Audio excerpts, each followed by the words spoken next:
Hello students, this lecture is on modernization theories of development, and in this lecture I will be covering the historicity of modernization school, the concept of modernization, then the roots or models of modernization, assumptions of modernization theory, and finally I will critically evaluate it.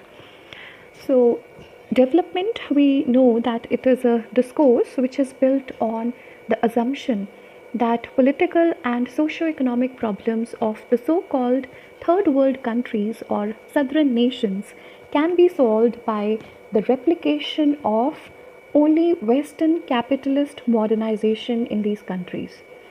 So basically, there are two main schools of thought that dominate the literature on development. One is the development theories, and the other is underdevelopment theories. So one set of these theories, it deals with the first world countries, and the second set of these theories, it deals with the third world countries. So development theories, the focus of these theories is to look into the advancement and progress that has happened in the first world country, and it aims to answer the question why rich countries are rich and what are the pros or benefits of the path that Western countries they have taken for their modernization and development.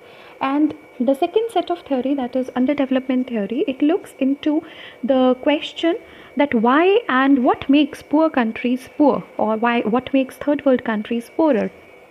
And it looks into the issue of their backwardness, their problems, and it also suggests that the path which these third world countries they can adopt for their development is by following the paths of the first world country, that is through modernization, industrialization, etc.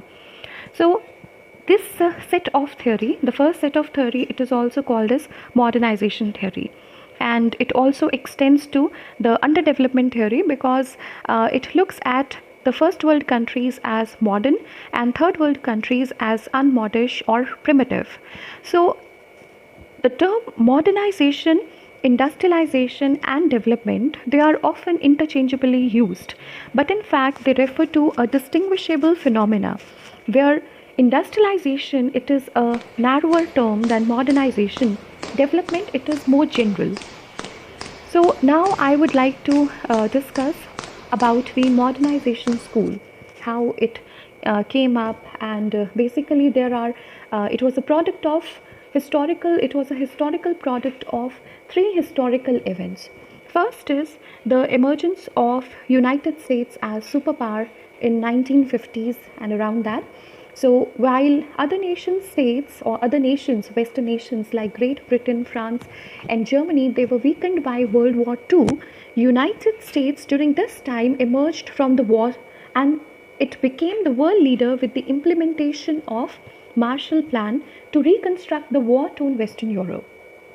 Second was the spread of United Nations Communist movement. The former Soviet Union, it extended its influence not only to the Eastern Europe, but also to China and Korea. And the third event was the disintegration of European colonial empires in Asia, Africa, and Latin America, giving birth to many new nation states in the third world countries. So these nascent or upcoming or freed nation states, they were in search of a model of development to promote their economy and to enhance their political independence. So modern development economics, we know it was born in Latin America in 1930s in response to World Depression. The works of the early scholars, we see they were quickly dwarfed by the contributions of these US-based liberal scholars in the early post-war period who sought to frame a comprehensive theory of development to what we call as modernization theories. So the American elites, they encouraged social scientists to study third world countries so as to promote the economic development and political stability in these third world countries which were under crisis at that time. So I have already told you that modernization theories within these two set of theories, the underdevelopment theories and development theories, The first one, that is development theories, it focuses on the first world, and the concern of underdevelopment theories, it is the third world countries. So modernization school, it adopted both evolutionary as well as functionalist theory to understand modernization of the third world countries. So coming to concept of modernization, the concept of modernization, it was promoted and discussed very late, and it has been in reference since 20th century. So it was M.N. Srinivas who first introduced it to the Indian society.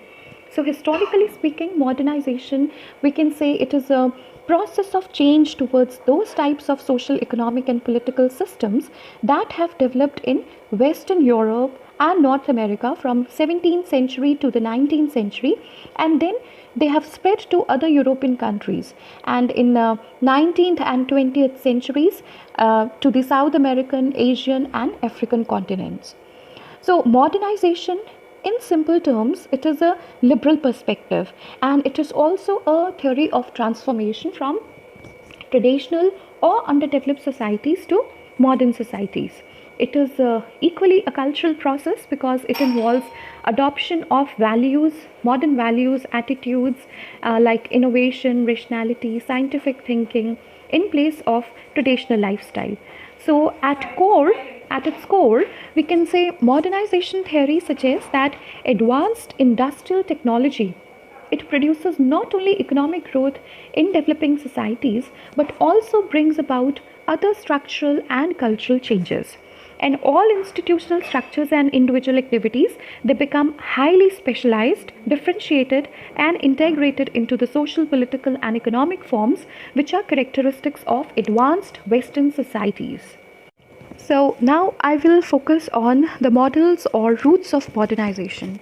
So in 1950s and early 60s, we see that everyone was affected by modernization theory, and the concept of modernity emerged as a central theme in social analysis. So developing countries, we see that they are largely following two routes of modernization, or we can also call them as models of modernization. One is the capitalist route and the other is socialist route. So in general, modernization theorists, they are concerned with the economic growth within societies as indicated, for example, by the measures of gross national product. Mechanization or industrialization, they are regarded as ingredients in the process of economic growth, and modernization theorists, they study these social, political and cultural consequences of economic growth and the conditions that are important for industrialization and economic growth to occur. So what are the assumptions of modernization theories?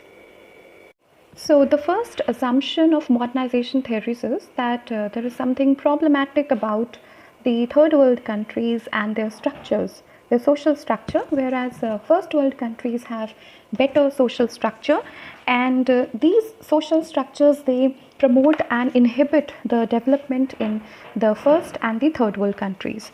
So it believes that the new developing countries or the southern nations, they have traditional structures, and collective orientation, it causes underdevelopment by putting resistance to technological change and modernization. So the values, economic ethics and ideas of traditional society, they are seen as a problem. According to these theories, the internal factors in these countries like illiteracy, traditional or feudal agrarian setup, so structure, the traditional attitude of population, then low division of labor, lack of communication, technology and infrastructure, they all are responsible for the underdevelopment of the South. On the other hand, it assumes that industrialized nations, they have problem-free structure because their structure is permissive, and then individual orientation in these first world countries facilitates development. So consequently, it suggests that a change of these endogenous factors, it is the strategy for development of the third world.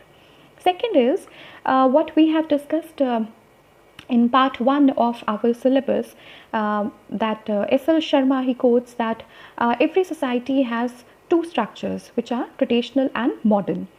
So all societies, they are modern as well as traditional. So Lewis, he also gives concept of dual economy and expanding capitalist nucleus.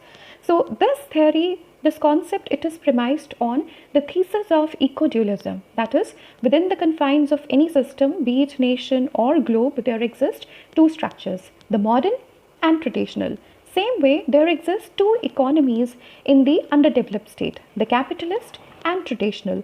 So these dualism theories, they assume that a split of economic and social structure of different sectors so that they differ in organization, level of development and goal structures. So they differentiate between two sectors of economy like Dobb and Sweezy. That is, there is a traditional subsistence sector and the modern sector of capital intensive industry.